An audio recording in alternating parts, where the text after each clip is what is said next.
featured guest. Today we have got, as you probably all know, Jamie MacQueen. Jamie is a poet, raconteur, musician, painter and all-round free spirit. He recently featured in the Jukebox spoken word CD, which is tucked into the back of the recent issue of ... magazine, which is well worth getting if you don't have a copy. Jamie is obsessed with books and words. His writing is informed by the political, the personal, the meandering pathways of language, and a generous dose of Monty Python and Black books. Please make him welcome, Jamie MacQueen.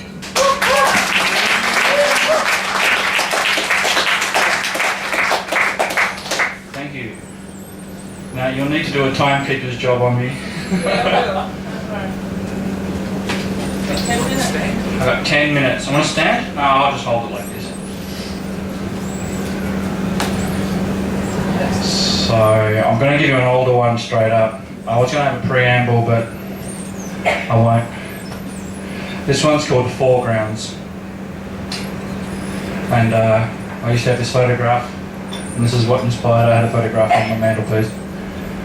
A burnt-in impression of what we were meant to be, juxtaposed against that black grey of confusion.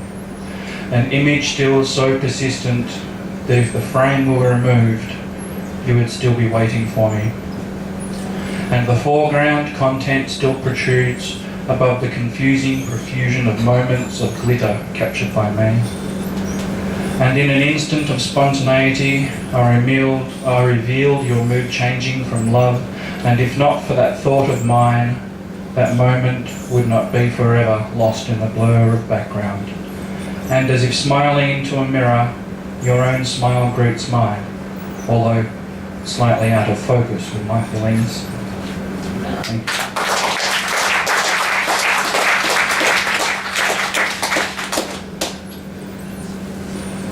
I put this set list together 5 minutes ago, so bear with me if I have to do a bit of shuffling as I go.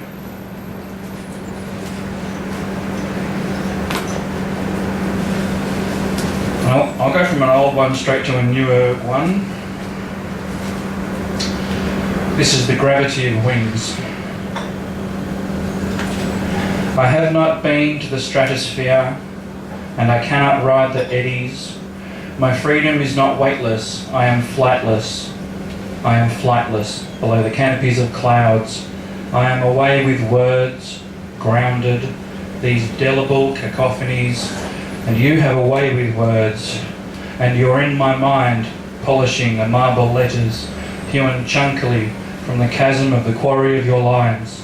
And me, words, words, all around a narrow drop of ink, and I want to savour every syllable.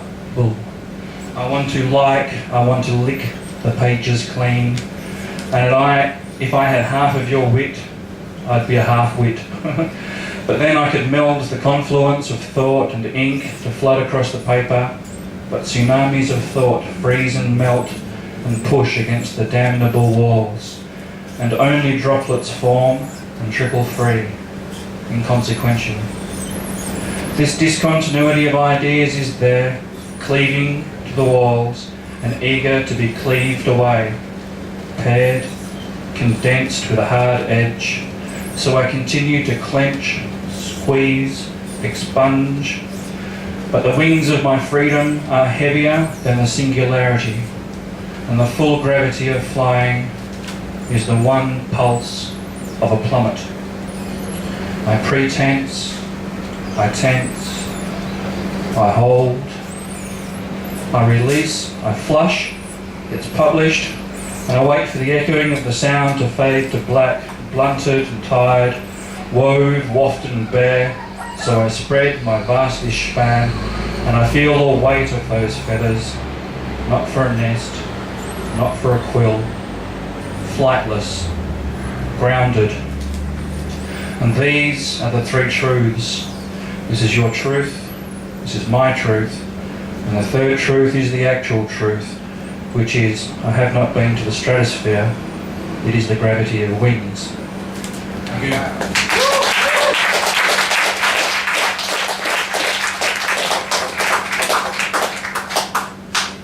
There's another newish one at the back, so I might as well read that.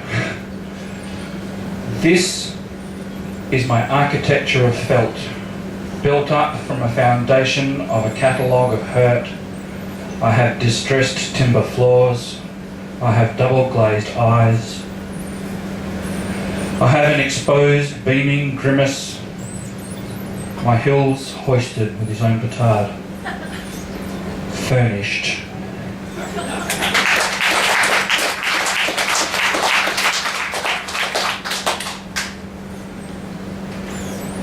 I'm going to jump straight back to an old one. This is called a duet. And I actually got help to write this from an insane street man. I have no idea where he is now, but they're my favourite people, the mad ones. City streets, so serene, but to leave it all behind. She wrote a song of hazy love, and then, to cloud my mind, your expression benign but gentle, blemishing a soul so pure, hatred unbecoming in your delightful melody. And gone towards another tomorrow, if you were my theatre of clown and minstrel, your unseen amber of delight, and your spirit far above the smoke entwined in the ropes of society, like De Quincey mincing words, when the sun goes down on our open hands, and our metropolis cries, and the skies are sown in black with anger. Thank you.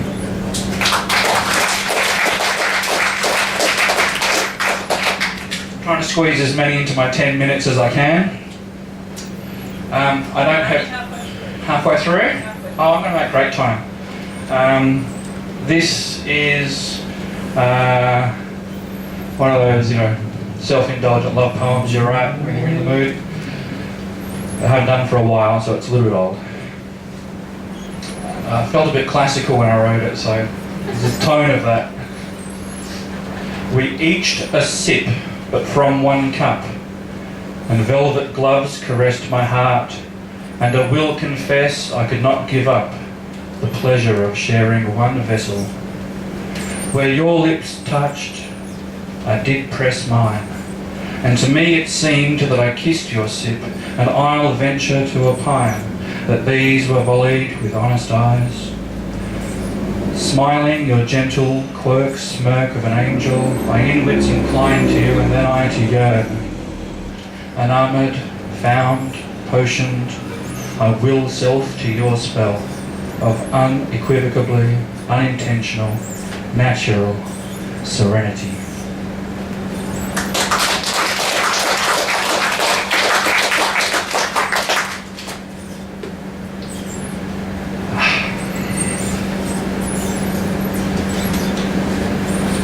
This is one I did for a slam last year, Perth Poetry Slam, and I kind of like to write them on the way to the event so I don't have time to edit, because I think most editing is censorship, so this is fairly raw. Well, I'm gonna wing it, gotta leg it, I gotta hand it to you. I ate so much eggplant I need an ETS, and the felching filth found black spots transcending your truncated past, pissed as you lay there, Bible black, a black and forgetful pool of water, and you think actors take the piss, you think artists need real jobs, you think poets are lyrical wankers. Well, who ate all the pies? Who ate all the pies? You've come a long way, baby, you've come a long way, baby, and your heart is made of cardboard, she said. And I adopt a congregation of vipers like Mr. Stabby and his friend Mr. Bleed. And cruises, ruses, proximity excites me, and the rolling prolixity like real estate porn. But you were in your 40s in the noughties, and you moved into a flock of blacks. And Alan, just how many packets of meagre ring can you buy for $10? Thank you.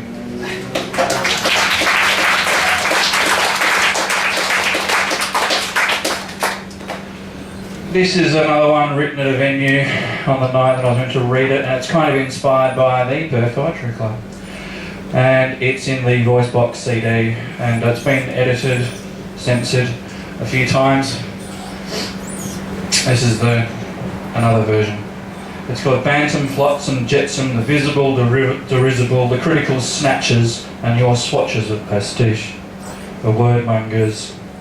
Don't make fun of my speech impediment, my pitching impediment, my impediment, because crossing the line is prohibited, and please use the maze merrily, merrily, merrily, merrily. Your myopic profligates, you prophet gates, your caterpillar, your LMNOP, and Shala, you'll be my bayonet.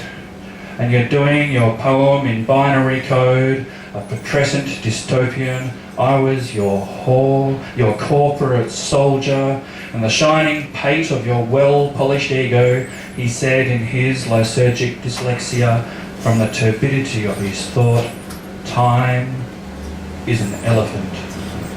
And our twitching sphincters anticipate the parodies of yourselves, whelmed, forsaking sooth and suffering fools gladly, agape, akimbo, buggered by book suppositories with a grassy troll. And Hu Jintao will be harvesting my organs tonight, as the bishop said to the actress, and all that there, ruffle mouth.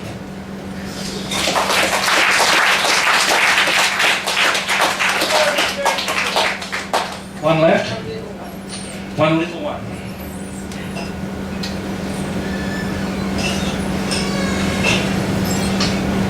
Parvenusian. My shadow's pulse is a matte liquid anthracite, whose cascadence along the striae of my corrugated cardboard heart wears a silent mantle, and the mathematics of his score going to Jericho, perfidiously slewing peristaltically along its mutiny, overlapping into the shade, inscribing a capillarization of lost words into the cowardly equivalents of a man. This terrible innocence pounds as quietly and as slowly as the hammering of felt onto an anvil of a polite fog. Thank you.